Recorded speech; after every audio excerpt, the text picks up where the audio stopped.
नमस्कार दोस्तों, स्वागत है आपका यूनिक स्टडी सेंटर के ऑनलाइन क्लासेस में। नमस्कार दोस्तों, कैसे आप लोग? उम्मीद करता हूँ अच्छे होंगे। तो मैं हूँ विकास और आप देख रहे हैं यूनिक स्टडी सेंटर और ये है आपकी हिंदी की क्लास। तो आज हम क्या पढ़ने वाले हैं? आज हम पढ़ने वाले रस और उसके प्रकार। ठीक, इसके पहले कौन सा क्लास चला? अलंकार। अलंकार की 3 क्लास चली। अलंकार आपका पूरा खत्म हो गया। अगर आप हमारे चैनल पर नए हैं तो पिछला वीडियो देखना ना भूलें। क्यों? क्योंकि आधा ज्ञान जो है, आधा अधूरा ज्ञान जो है सेहत के लिए हानिकारक होता है। तो पिछला वीडियो आप देखिए शुरू से, फिर आप ये देखिए। अगर आपको पिछला सब आता है या फिर पिछला आपको रिवाइज हो चुका है तो आप सीधे यही वीडियो देख सकते हैं। तो आइए बने रहिए वीडियो में अंत तक, पूरी जानकारी के लिए देखते हैं वीडियो में क्या होता है। अब आज हम क्या पढ़ने वाले हैं? रस और रस के प्रकार। तो सबसे पहले जाने की रस होता क्या है। रस, आनंद को रस कहते हैं। अब कैसे आनंद को रस कहते हैं? क्या रस का शाब्दिक अर्थ क्या होता है? आनंद होता है। ठीक,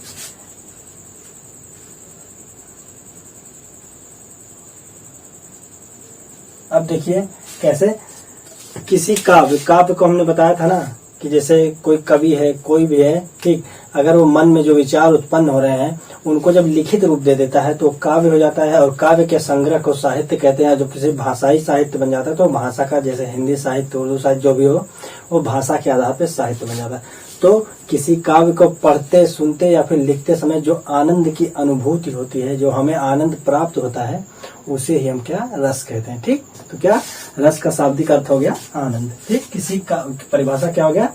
किसी काव्य को पढ़ते, सुनते या फिर लिखते समय जो हमें आनंद की अनुभूति होती है उसे हम रस कहते हैं। अब देखिए, रस तो हमने पढ़ लिया। अब क्या बात करते हैं? सर्वप्रथम देखिए क्या रस के बारे में किसने बात किया था? भरत मुनि ने बात किया था। किसने? भरत मुनि जी ने। किसमें प्रयोग किया था? भरत मुनि जी ने जो रस का प्रयोग किया था वो नाट्य शास्त्र में प्रयोग किया था। क्या? देखिए, सर्वप्रथम भरत मुनि ने अपने ग्रंथ नाट्य शास्त्र में रस का उल्लेख किया है। किसमें? इनका एक ग्रंथ था क्या? नाट्य शास्त्र। ठीक, इसमें इन्होंने क्या रस का प्रयोग किया था। रस का प्रयोग इन्होंने, भरत मुनि ने नाट्य शास्त्र अपने ग्रंथ में रस का उल्लेख किया था। ठीक, अब इनके हिसाब से रस कितने थे? इनके हिसाब से जो रस कितने थे? 8 थे। भरत मुनि के हिसाब से रसों की संख्या कितनी थी? भरत मुनि के हिसाब से जो है रस की संख्या कितनी थी? वो 8 थी। ठीक, सर्वमत के अनुसार 11 थी। ठीक, किसी के अनुसार 9 था। लेकिन अगर एग्जाम पॉइंट ऑफ व्यू से केवल ये आता है कि भरत मुनि के अनुसार जो है कितने रस थे, तो वहां पे क्या होगा आपका? केवल 8 रस होंगे। ठीक, भरत मुनि के अनुसार रस की संख्या जो है 8 हो जाएगी। अब देखिए 8 हो गई।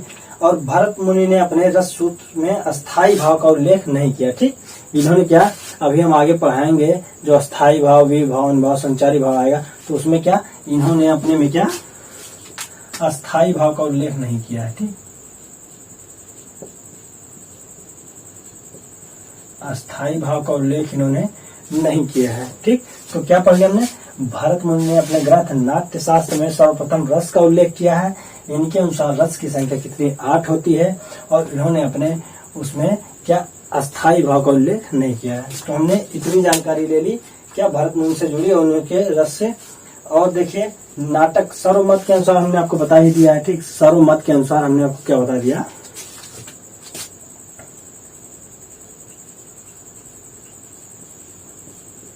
सर्वमत के अनुसार 11 हो गए। अब देखिए, नाटक विधा। ठीक, नाटक विधा के अनुसार कितने हो गए? 9 हो गए। ठीक, और भरत मुनि के अनुसार कितने हो गए?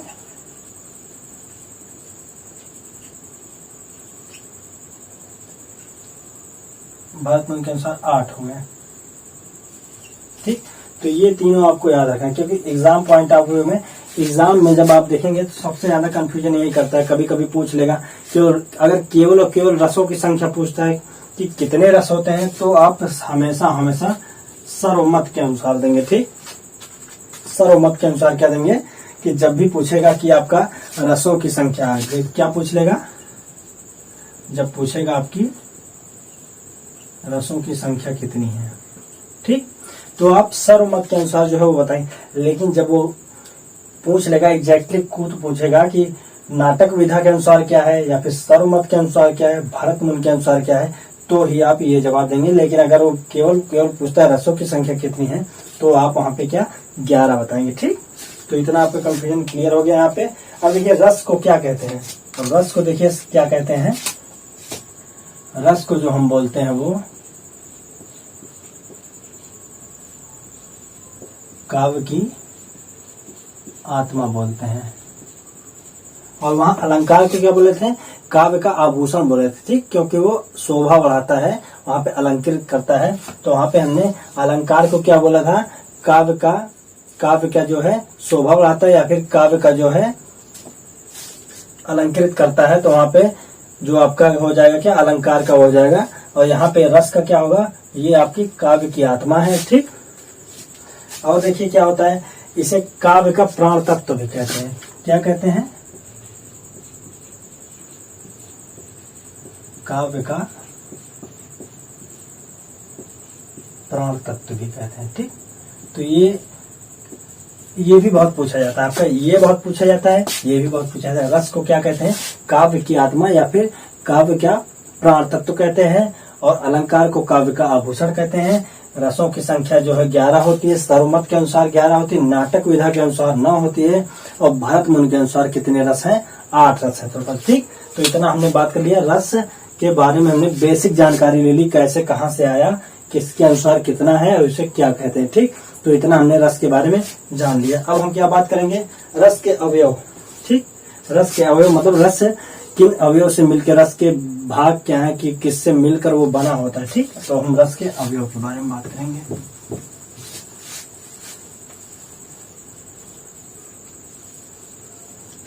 तो अब हम क्या बात करेंगे, अब हम बात करेंगे रस के अवयव के बारे में, ठीक। क्या, रस के अवयव या फिर अंग भी कह सकते हैं, रस के अवयव या फिर अंग, ठीक। जैसे हमारी बॉडी है, बॉडी के पार्ट्स है ना, हाथ है, कान है, नाक है, ये सब, वैसे इसके भी पार्ट्स होंगे, अंग होंगे, ठीक। उन्हें हम इंग्लिश में पार्ट्स कहेंगे, ठीक। तो अब हम इनकी बात कर लेते हैं। रस के कितने 4 अवयव हैं, कौन कौन सा। पहला देख लीजिए यहाँ पे,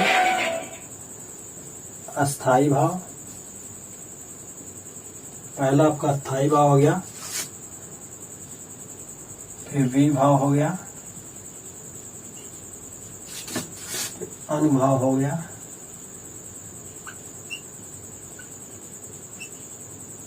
और फिर आपका क्या हो गया, संचारी भाव, ठीक। क्या हो गया, अस्थाई भाव, विभाव, अनुभाव और संचारी भाव। अब देखिए जितने भी यूपी में एग्जाम होते हैं, ठीक, जो हमारे ये पेट का है और हमारा पुलिस का है, जितने यूपी में एग्जाम होते हैं कॉम्पिटिटिव वाले, वनडे एग्जाम होते हैं, उनमें क्या पूछा जाता है आपका, ये रस पूछ लिया जाता है। जो न हमारे 11 रस हैं उनमें से पूछा जाता है। और ये अस्थाई भाव जो है यूपी एग्जाम के लिए बात करते हैं ना, यूपी एग्जाम के लिए ये 90% इम्पोर्टेंट है, 90% लगभग ये अस्थाई भाव पूछा जाता है, ठीक।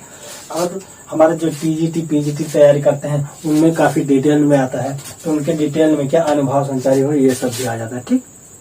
लेकिन यूपी एग्जाम की बात करें तो केवल आपका जो है 90% अस्थाई भाव और ये रस आता है, जो हमारे 11 रस हैं वो आते हैं। और अनुभाव जो आपका ये क्या बताया मैंने, ये टीजीटी पीजीटी और एमपी वाले में भी आता है, ठीक।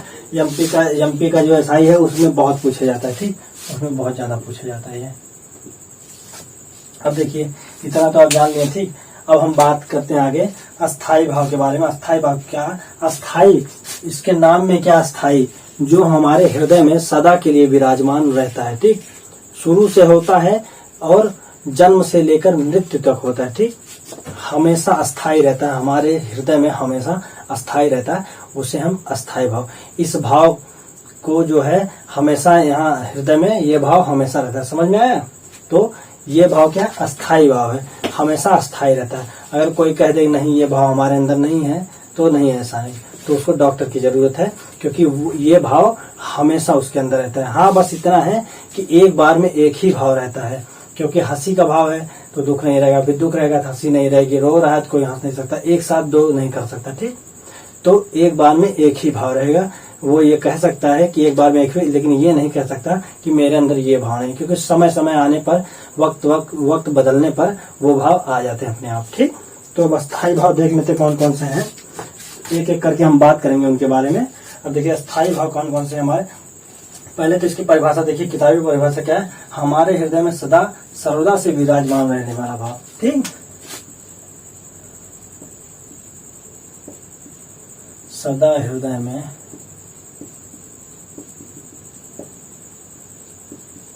रहने वाला भाव, ठीक। सदा हृदय में रहने वाला भाव क्या हो गया, अस्थायी भाव। इसका नाम ही है इसलिए अस्थायी भाव, ठीक। रहने वाला भाव, जिन्हें हम अपनी भावनाएं प्रकट करने में समर्थ होते हैं उन्हें अस्थायी भाव कर। इनकी संख्या कितनी मानी गई है, इनकी संख्या जो है 9 है, ठीक। अब 9 कौन कौन से देख लेते हैं। यहाँ पे देखिए, रति है, शोक है, क्रोध है, भय है, उत्साह, विस्मय। विस्मय का मतलब तो आप लोग जानते होंगे, आश्चर्य होता है, कोई आश्चर्यचकित होता है, नहीं, विस्मय बोधक पड़ा था हमने पीछे, तो ही आश्चर्य है, ठीक। अब यहाँ पे देखिए, जुगुप्सा,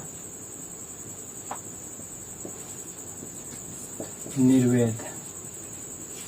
निर्वेद का मतलब होता है शांत, एकदम शांत भाव या फिर संन्यास का भाव। निर्वेद मतलब, और निर्वेद में भी 2 होता है, एक स्नेह विषयक होता है, ममता विषयक होता है, एक जो है ईश विषयक होता है ना, एक भगवान के लिए होता है, एक संतान के लिए, ठीक। 2 वहां पे बांटे गए हैं।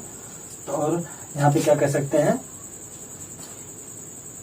निर्वेद तक इसमें जो है आपका 2 हो जाएगा, ठीक। तो 3 ये 3 6 एक साथ, इसके 2 हो जाएंगे, क्या, एक हो जाएगा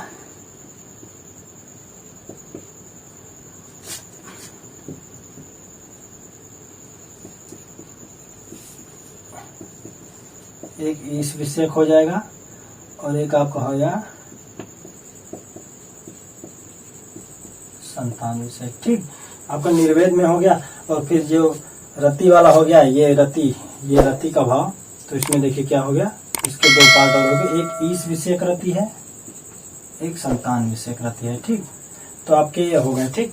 तो इनकी बात। अब देखिए, कोई कहता है कि ये अस्थायी भाव हमारे मन में नहीं, कैसे नहीं कह सकता, ठीक। ये शोक का भाव है, जब शोक का माहौल आएगा तो ऐसा तो है नहीं कि आप वहां पे हंसेंगे, तो आपको शोक का भाव अपने आप अंदर आ जाएगा, ठीक। क्रोध का भाव, कोई कुछ कहेगा, कुछ गलत कहेगा, कोई गाली देगा, तो आपको ऑटोमेटिक जो है अपने आप जो है क्रोध आ जाएगा, ठीक। तो इसलिए कोई नहीं कह सकता कि हमारे अंदर इन 9 में से कोई भी नहीं है, ठीक। तो ऐसा कोई नहीं कह सकता है, अगर कहता है तो फिर उसे डॉक्टर की जरूरत है। अब देखिए, इतना हो गया। अब देखिए, रति में क्या होता है, देखिए, नायक और नायिका के मन में एक दूसरे के प्रति, रति का मतलब ही क्या होता है, प्रेम, एक संयोग होता है, एक वियोग होता है, ठीक। तो नायक और नायिका के मन में एक दूसरे के प्रति जो प्रेम होता है उसी को हम रति में दर्शाते हैं, ठीक। जब नायक नायिका का मिलन होता है संयोग श्रृंगार होता है, जब बिछड़ जाते हैं तो वियोग श्रृंगार हो जाता है। अभी आगे पढ़ाएंगे हम आपको, ठीक। शोक का मतलब तो आप जान ही रहे हैं, शोक कब होता है। अब देखिए, एक एक करके मैं बता दे रहा हूं।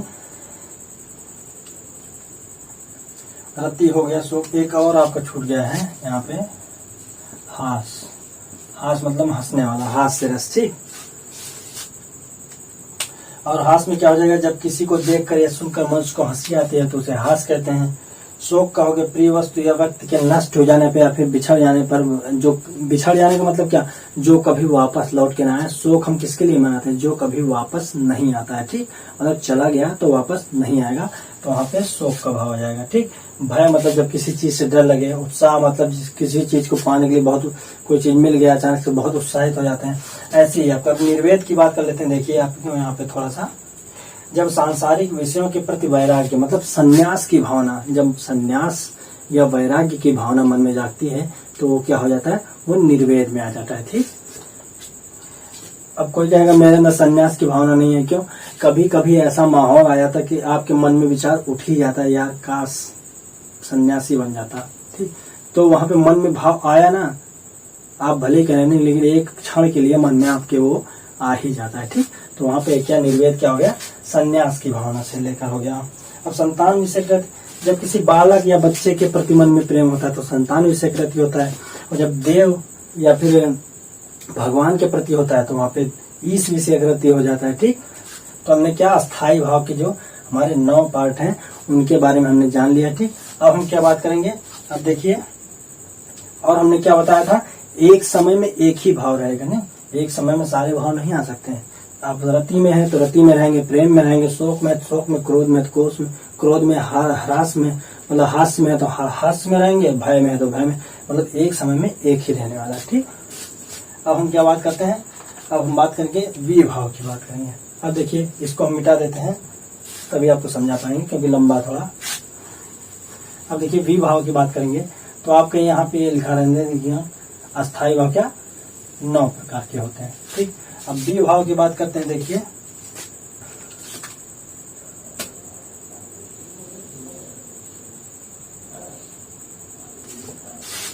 विभाव में आपके कौन कौन से हो जाएंगे, देखिए विभाव में एक हो जाएगा आलंबन, एक हो जाएगा आपका उद्दीपन। अब देखिए आलंबन क्या होता है, आलंबन, अब देखिए आलंबन के 2 पार्ट होते हैं, कौन कौन से,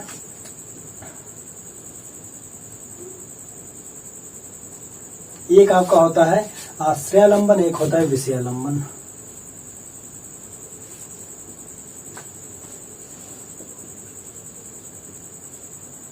एक होता है विषयालंबन। अब देखिए, इसको ध्यान समझिएगा, आश्रयालंबन और विषय, मतलब आश्रयालंबन जिसके हृदय में भाव उत्पन्न होता है, और विषयालंबन जिसके प्रति भाव उत्पन्न होता है, ठीक। क्या, जिसके हृदय में भाव उत्पन्न होता है, और विषयालंबन क्या, जिसके कारण या फिर जिसके प्रति, ठीक, जिसके कारण या प्रति,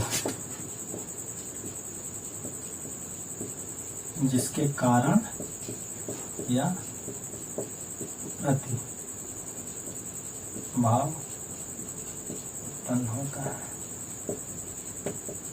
अब देखिए, और इसमें नायक और नायिका का होना बहुत ही जरूरी है। लेखक भी हो सकता है, मतलब एक पॉजिटिव होगा तो एक निगेटिव होगा, तभी ये भाव उत्पन्न होगा, ठीक। कैसे, अब देखिए आश्रयालंबन जिसके हृदय में, अगर यहाँ पे नायक है, ठीक, अगर नायक के हृदय में उत्पन्न हुआ तो नायिका हो जाएगी नायिका के कारण, और अगर नायिका है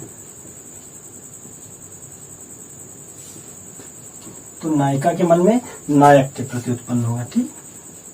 एक दूसरे के अपोजिट होंगे तभी ये भाव आश्रयालंबन और विषयालंबन जो है उत्पन्न होने वाला है। क्या, नायक है तो नायिका के प्रति, और नायिका है तो नायक के प्रति, ठीक। ये आपका, अब देखिए उद्दीपन में क्या, जिस स्थिति, मतलब स्थिति की बात कर रहे हैं, स्थिति परिस्थिति, इसका मतलब क्या निकला कि ये जो है आपका सजीव होता है और ये आपका निर्जीव होता है, ठीक। क्योंकि यहाँ पर स्थिति और परिस्थिति की बात, और परिस्थितियां जो है सजीव नहीं होती, ठीक। क्या हो जाएगा, जिस स्थिति या परिस्थिति के कारण भाव उत्पन्न होता है।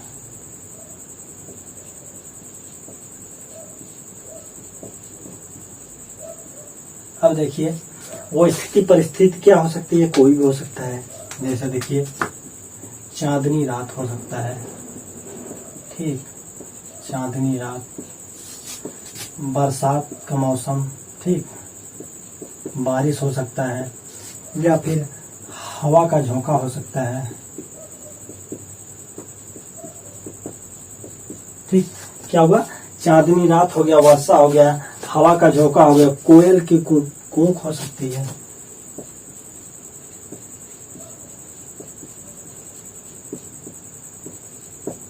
ठीक, कोयल की कूक होए, तो ये क्या हो गया, ये आपका और भी ऐसे हो जाएंगे जिस हालात जिस परिस्थिति के कारण वो ये भाव उत्पन्न होता है उसे हम उद्दीपन कहते हैं। ठीक, उद्दीपन निर्जीव होता है, आलम्बन सजीव होता है। आलम्बन में आश्रय आलम्बन और विषयालम्बन होते हैं। आश्रय आलम्बन मतलब जिसके हृदय में भाव उत्पन्न होता है, और विषयालम्बन जिसके प्रति या जिसके कारण हृदय में भाव उत्पन्न होता है। ठीक, अगर वहां पे नायक है तो यहाँ पे नायिका होगा, अगर नायिका है तो यहाँ पे नायक होगा। और उद्दीपन मतलब जिस स्थिति या परिस्थिति के कारण उत्पन्न होता है। अब स्थिति कोई भी हो सकता है, चांदी रात हो सकती है, हवा का झोंका हो सकता है, बारिश हो सकता है, कोयल का कूकना हो सकता है, या ऐसी कोई चीज जो हमें पिछली चीजों को या किसी चीज को याद दिलाए, ठीक, जिससे हमारे मन में वो भाव उत्पन्न हो, तो क्या हो जाएगा, उद्दीपन हो जाएगा। ठीक, तो हमने क्या बात कर ली, अस्थायी भाव की बात कर ली, विभाव की बात कर ली। अब हम बात करेंगे अनुभाव के बारे में। ठीक, तो इतना आप नोट डाउन कर लीजिए, आप स्क्रीनशॉट लेना चाहे ले सकते हैं। अब हम बात करते हैं क्या, अनुभाव के बारे में।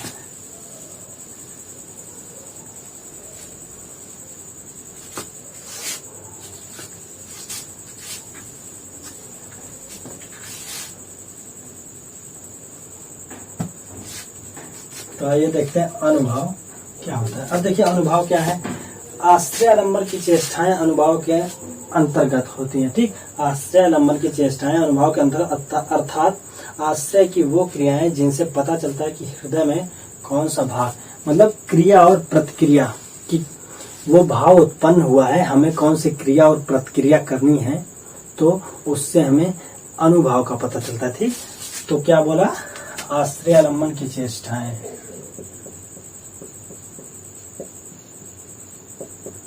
आश्रयालंबन की चेष्टाएं। ठीक, आश्रयालंबन की चेष्टाएं जो अनुभाव के अंतर्गत आती हैं, मतलब जिनसे पता चलता है हृदय में कौन सा भाव जगह है, मतलब हृदय में कौन सा भाव जगह है। ठीक, और हमें आगे क्या क्रिया प्रतिक्रिया करनी है। ठीक, इससे ही हमारा निर्धारित होता है कि आगे हमें क्या क्रिया प्रतिक्रिया देनी है। ठीक,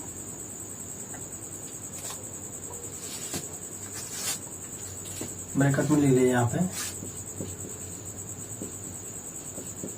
क्रिया प्रतिक्रिया।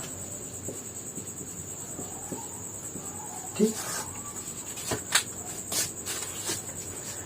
अब देखिए आश्रयालंबन की चेष्टाओं में क्या होते हैं, इसके चार भेद होते हैं। अनुभाव मतलब अनुभाव के हमारे चार, कितने भेद होते हैं अनुभाव के, चार। अब कौन कौन से होते हैं देखिए यहाँ पे हम बताते हैं। एक देखिए कायिक अनुभाव,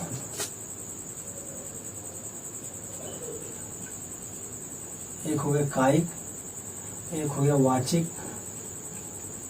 ठीक, एक हो गया आपका कायिक, एक हो गया वाचिक, एक हो गया आहार्य, एक हो गया सात्विक। ठीक,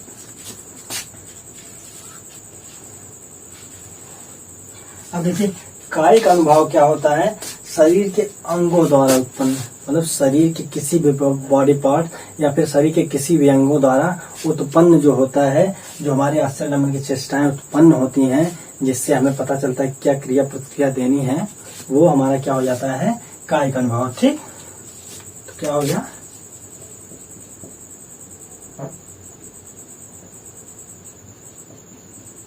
शरीर के अंगों द्वारा उत्पन्न।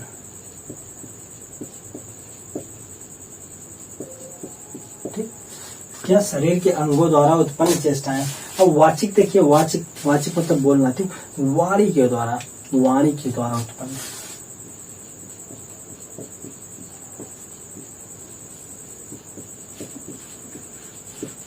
ठीक, क्या कायिक हो गया आपका शरीर के अंगों द्वारा, वाचिक हो गया वाणी के द्वारा। अब देखिए आहार का हो, आहार क्या हो जाता है आपका, आहार मतलब वेशभूषा, वेशभूषा या फिर पहनावे के आधार पर। ठीक,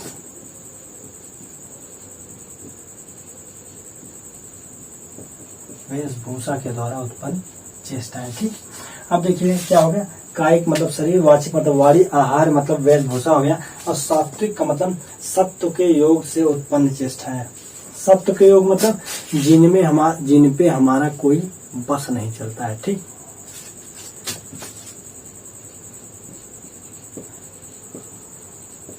सत्व के योग द्वारा उत्पन्न चेष्टा है मतलब क्या हो गया, जिन पे हमारा कोई बस नहीं चलता।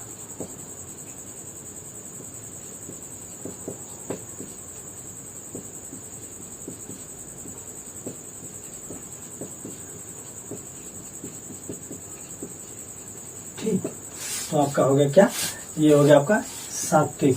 जैसे बस नहीं चलता क्या, आंखों में आंसू आ जाना, अचानक से रोने लगना। ठीक, तो ये सब आपका क्या हो गया, ये आपका सात्विक में हो गया। और देखिए जैसे कंपन होना, अश्रु आना। ठीक, इसका उदाहरण जैसे मान लेंगे शरीर के अंगों द्वारा। ठीक, तो क्या हो गया, जैसे कोई लड़की जा रही है, ठीक, तो आपने देखा, आपके मन में भाव उत्पन्न हुआ और आप अचानक से ऐसे बालों में हाथ फेर रहे हैं, क्या दिखाना चाहते हैं, तो वही आपका शरीर के अंगों द्वारा। ठीक, क्या हो गया, शरीर के अंगों द्वारा। क्या उदाहरण में लिख लेते हैं, बालों में हाथ फेरना। ठीक, अब देखिए वाणी के द्वारा आपने हाथ तो फेरा, मान लीजिए 4-5 लोग आपके साथ हैं, तो कमेंट तो करते हैं, किसी को भी देखेंगे कमेंट के, वाह क्या लग रही है।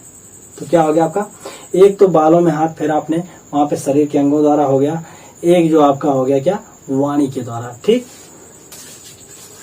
तो वाणी के द्वारा क्या हो जाएगा, जैसे आपने क्या बोल दिया, किसी की बड़ाई करना है, किसी की बुराई भी होता है कभी कभी, कोई कहते हैं बहुत एटीट्यूड में है, तो क्या हो गया। ठीक, तो यहाँ पे आप क्या लिख सकते हैं, किसी की बड़ाई करना, हमें पॉजिटिव ही लेना है यहाँ पे उदाहरण में।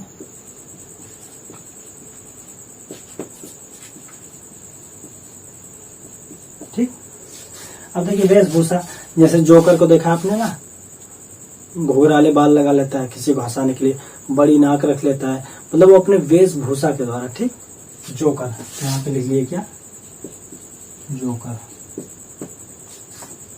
और सात्विक मतलब देखिए जैसे अचानक से आप बैठे हैं, ठीक, कोई दुखद घटना आ गई, कुछ भी हो गया, दुखद ऐसा हो गया, शोक का भाव उत्पन्न हुआ, तो क्या हो, अपने अचानक से आंसू आ गए। ठीक, या फिर किसी से बिछड़ रहे हैं, किसी से बहुत दिनों बाद मिल रहे हैं, तो आपकी आंखों में अचानक आंसू आता है। ठीक, तो क्या हो गया आपका, वहां पे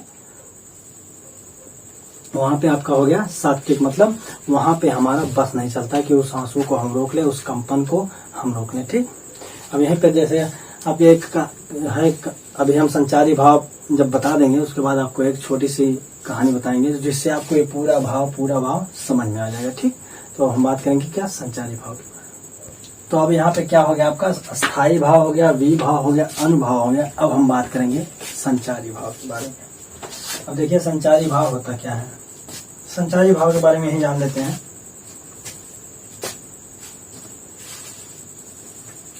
संचारी का मतलब ही क्या होता है, संचरण करना। संचरण करना मतलब आने जाने वाला, एक जगह पे अस्थायी नहीं रहता, मतलब वो भाव आता जाता रहता है। ठीक, तो क्या हो गया आपका, संचरण करने वाला, मतलब अस्थाई भाव की पुष्टि करता है। संचारी भाव जो है अस्थाई भाव की पुष्टि करता है, लेकिन जरूरी नहीं कि वो अस्थाई भाव कितना अस्थाई रहे, वो आता जाता रहता है।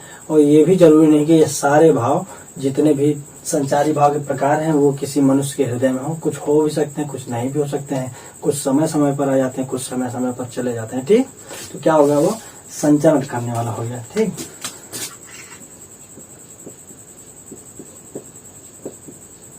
आने जाने वाले भाव जो अस्थाई भाव की पुष्टि करते हैं।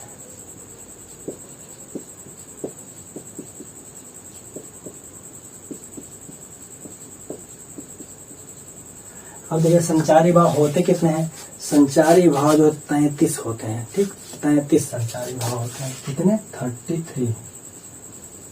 अब यहाँ पे देखिए क्या है, जो आपके संचारी भाव हैं वो 33 के 33 में लिखूंगा तो बहुत टाइम लग जाएगा, तो इसलिए आपको जो यहाँ पे जो है आपको ना, यहाँ पे जो चीजें 33 है, यहाँ पे आपको देखिए एक इमेज भी दिख रहा होगा जिसको आप नोट डाउन कर सकते हैं ना, बाकी मैं उसको पढ़ के बता दूंगा। अभी यहाँ पे जो इमेज आपको दिख रहा है उसको आपको क्या है, वीडियो को पॉज करना है और 33 के 33 आपको नोट कर लेने हैं और बाकी उसके बारे में मैं आपको पढ़ के बता दे रहा हूँ। ठीक, अब देखिए वो 33 होते कौन से हैं, यहाँ पे आप देख लीजिए। और हमने क्या होता है, जरूरी नहीं कि ये सबके अंदर हो, किसी के अंदर होता है किसी के अंदर नहीं हो, किसी के अंदर समय समय पर आता है, किसी के अंदर होता है समय समय पर चला जाता है। ठीक, तो संचरण करने वाला मतलब आने जाने वाला भाव होता है। जब जैसे देखिए लज्जा, जरूरी नहीं ना किसी के अंदर लज्जा हो, कोई बहुत बड़ा बेशरम होता है तो उसके अंदर लज्जा होना जरूरी नहीं है। ठीक, अब शंका, कभी कभी शंका हो जाता है, जरूरी नहीं हर किसी को, जैसे औरतों को या बात करते हैं लड़कियों को हरदम शंका करने की आदत होती है ना, इस पे शक करना उस पे, जरूरी नहीं सबके अंदर ही वैसा गुण हो। ठीक, किसी एक लड़की को पॉइंट आउट करके नहीं कह रहा हूँ। मोह हो गया, उग्रता हो गया, जड़ता हो गया, घृत्य हो गया, वितर्क, निद्रा, मद, अपस्मार, विषाद, ग्लानि, चपलता, गर्व, आवेग, मति, श्रम, स्वप्न, उन्माद, व्याधि, त्रास, चिंता, अमर्ष, उत्सुकता, स्वप्न, दीनता, निर्वेद, विबोध, आलस्य, स्मृति, मरण और अभित्य। ठीक, ये क्या है, ये इतने हमारे हो गए कि जो है आपका संचारी भाव के अंदर कितने 33 हो गए जो संचारण करने वाले। अब क्या है, इसमें क्या कहा है कि एक से अधिक रस में आते जाते रहते हैं। ठीक, अस्थाई भाव क्या था, एक रस में एक ही होगा, लेकिन ये क्या, एक से अधिक रस में आते जाते रहते हैं। ठीक, तो इतना हमारा क्या हो गया, आपका अस्थाई भाव, विभाव, अनुभाव और संचारी भाव की बात हो गई। ठीक, अब देखिए क्या, अब जैसे एक कहानी के माध्यम जान लेते हैं। ठीक, कोई लड़का है, ठीक, वहां पे छुट्टी, क्या कॉलेज की छुट्टी हो गई। ठीक, कॉलेज की छुट्टी हो गई, 1 महीने की छुट्टी होती ना, छुट्टी हो गई। अब देखिए कॉलेज खुलने वाला है, वो महीने की छुट्टी बीत गई है, तो अब क्या होता है कि अभी भी उसका मन नहीं लग रहा है, छुट्टी में टहले हैं, थोड़ा और टहले थे, लेकिन अचानक से उसका एक फ्रेंड आता है कि एक जो है कॉलेज में नया एडमिशन हुआ है। अब आप समझ सकते हैं कि लड़का कह रहा है तो किसके बारे में कह रहा होगा, तो उसके मन में एक जो है हर्ष और उल्लास सकता है कि यार अब वो नया चेहरा मुझे देखना है। अब वो लड़का है, लड़की है, उससे नहीं मतलब, उसको वो नया चेहरा देखना है। ठीक, तो क्या करता है, सुबह जल्दी उठता है, जल्दी तैयार होता है, जल्दी जाता है। ठीक, एकदम सुबह ही जाके गेट पे बैठा है, क्योंकि वो सबको तो जानता रहता है, बस उसको नया चेहरा पहचानता है। नया चेहरा जैसे उसके सामने आता है, देखता है कि वो एक लड़की है। ठीक, तो उसके मन में एक भाव जगा। ठीक, उसके मन में एक भाव जगा, तो उसने क्या किया, तो जब कुछ कमेंट करता, क्या वहां पे क्या हो गया, एक देखिए शारीरिक बताया मैंने, कायिक वाला, तो उसमें क्या बालों में हाथ फेरा ऐसे। ठीक, तो फिर उसके मन में भाव जगा, तो वाणी के द्वारा उसने क्या क्रियापद क्या है, स्वागत है आपका। ठीक, उसने उसका क्या किया, स्वागत है आपका। तो वहां पे देखिए आपका क्या अनुभाव भी आ गया।